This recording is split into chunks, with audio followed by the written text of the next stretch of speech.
redução do emprego criado, e isto era uma coisa decisiva num país com grandes dificuldades em termos de emprego, mas em termos da área. O que é facto é que o processo da reforma agrária não houve possibilidades da sua consolidação. Mas acha que havia agora lugar para uma reforma agrária?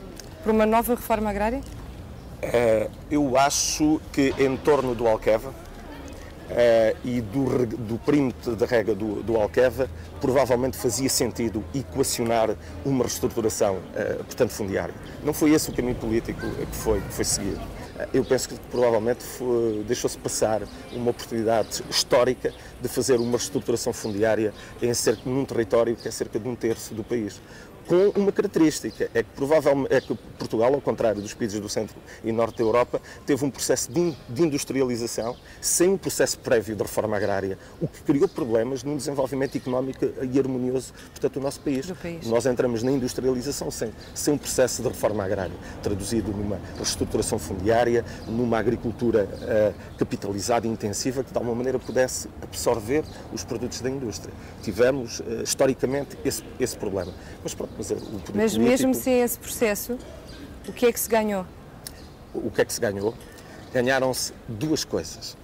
Uma delas, ganhou-se o alcançar de cidadania, como eu já referi, por parte desses trabalhadores agrícolas que, a partir desse processo da reforma agrária, se libertaram do jugo social dos senhores da terra e passaram a ser os senhores do seu destino e a participar de forma igualitária com outras pessoas nas decisões coletivas do espaço onde viviam.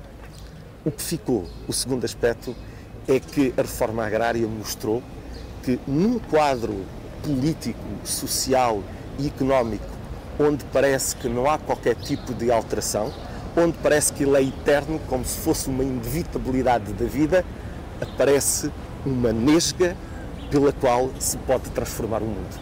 Muito obrigada por ter estado no De Sol a Sol. Até uma próxima oportunidade. Eu é que agradeço. Muito obrigado. De simples laranjas ou maçãs também se faz sumo. Por isso mesmo, o De Sol a Sol foi ver como é que a magia acontece.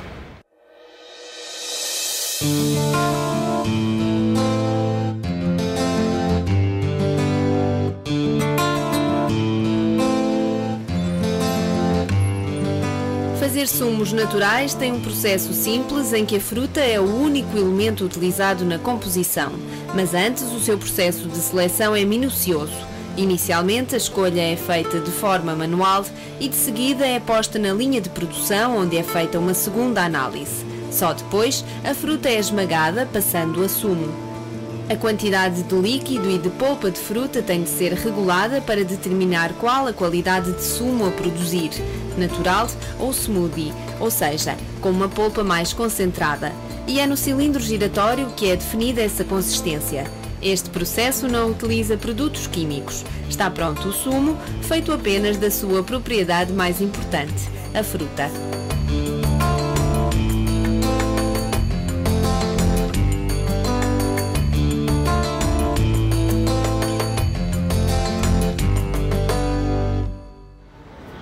Ninguém sabe de onde surgiu, mas ninguém fica indiferente à força do canto alentejano. Por isso mesmo, o De Sol a Sol partiu à descoberta deste verdadeiro tesouro alentejano, desde sempre ligado à vida no campo.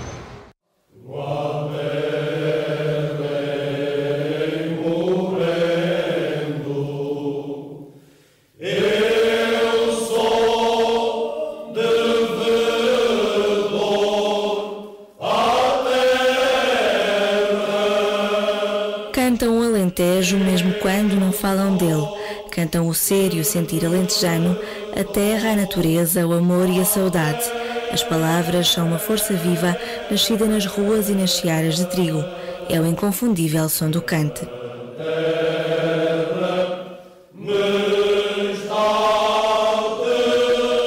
As letras são simples, mas a forma de as cantar é elaborada. O canto alentejano começou por ser um lamento e um escape à vida dura marcada pelo sol e pelas longas jornadas de trabalho. Íamos chefando, íamos cantando, juntamente com mulheres e tal, fazíamos... Era sempre uma coisa bonita. Havia 5 ou 6 homens a cantar juntamente com mulheres e íamos cantando Dona Azeitona. E era assim, se ensaiava mais um canto, era assim. Hermelindo Galinha é o mestre dos ceifeiros de Cuba. Ingressou no grupo coral há quase 50 anos. Na altura, os homens eram escolhidos a dedo para poder envergar os ceifões, a farda oficial do conjunto. Cantava-se por todo o lado, mas as notas do cante tinham regras próprias para poder soar. Portanto, a malta começava a cantar nas tabernas ou nas ruas, né? Havia uma hora, por exemplo, uma voz em que podia cantar. E se alguém apanhava a cantar canções revolucionárias, vinha a GNR ou a PIDE, a mínima coisa, porque nesse tempo quem é que percebia de política? Nem que percebia de política. Mas a PIDE, e ele estava a falar uma canção que falava do Salazar, ou de outra vida assim do governo, e à altura ia preso, sem mais ninguém. O 25 de abril trouxe consigo uma explosão do número de grupos de cantares alentejanos. Surgiram novas letras prontas a festejar uma nova era de liberdade. A mecanização agrícola expulsou o cante dos campos, mas o seu papel junto das populações nunca chegou a desaparecer.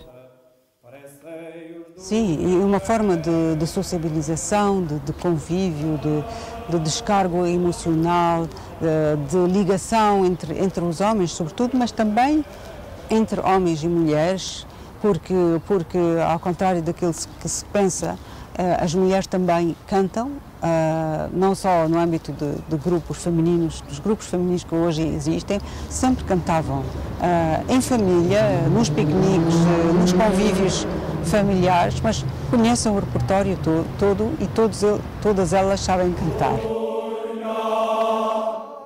Os primeiros registros desta prática do Baixo Alentejo datam do século XIX, mas até hoje não é possível afirmar com certeza quando e como terá surgido.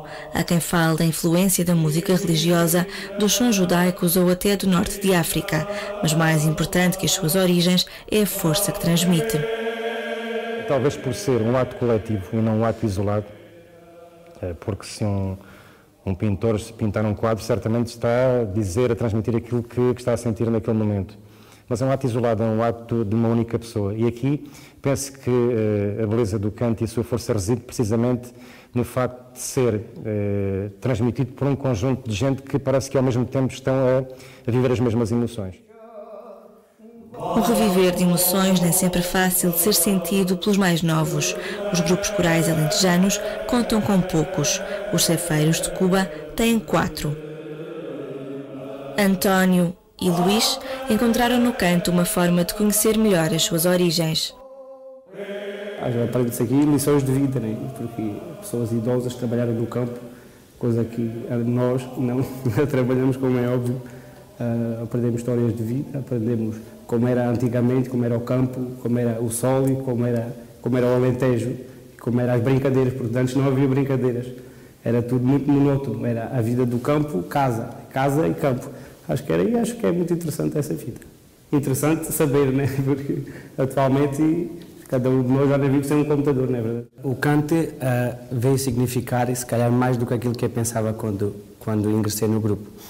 Pensava que o cante era uma coisa simples, só de juntar 20 ou 30 pessoas e cantar, mas não. Apercebi-me disso quando o mestre quis meter os dois a ponto, fazer ponto, começar uma moda, e estar em frente daquela gente toda e transmitir o que nos vai na alma e o sentimento que a moda tem é muito mais do que estar 20 pessoas juntas a cantar. Criados em 1933, os Ceifeiros de Cuba são um dos mais antigos grupos corais do Alentejo. Têm resistido à mudança dos tempos e têm feito de tudo para preservar esta memória viva da terra, porque afinal guardam consigo um tesouro. É como um filho. Se não fosse meu filho, não estava cá há tantos anos. A amizade que eu tenho a isto, faço a conta como um filho. Quer dizer, sinto amor a isto, sinto mesmo amor a isto. Uma vez que eu não possa, uma vez tem que ser, fico com uma grande mágoa dentro de mim, mas é tanto, terá que ser.